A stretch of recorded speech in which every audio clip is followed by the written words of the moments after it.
The tricky part is that to people with Parkinson's, what they're experiencing is completely, to them, is completely real. Yep. And they often don't know that they're experiencing a hallucination or a delusion. They just see it as reality.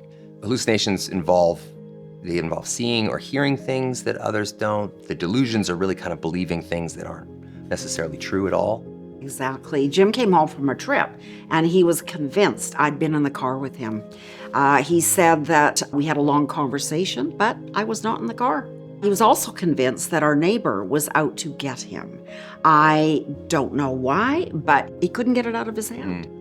The other delusion is when he came home from somewhere and I was not there. He phoned the neighbor, whom I don't know who the neighbor was too well. I had met him once, and Jim said to him, "Where is my wife?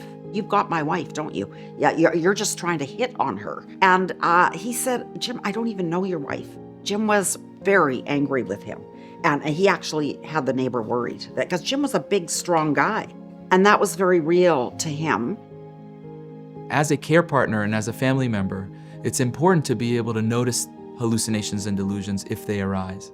Remember, they can come in many shapes and forms. Sometimes a patient might look at something and it looks like something else. That's called an illusion. Or a patient might feel something passing in their periphery. That's called a passing hallucination or a passage hallucination. Or they might feel the presence of a person or something. That's called a presence hallucination. Additionally, patient may have frank visual hallucinations and see either a person, an animal, or children, talking or not. Delusions are believing something that isn't true.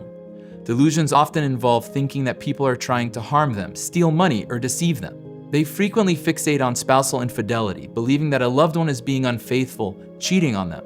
I've seen this many times in my practice, the delusion of spousal infidelity, which can be incredibly devastating.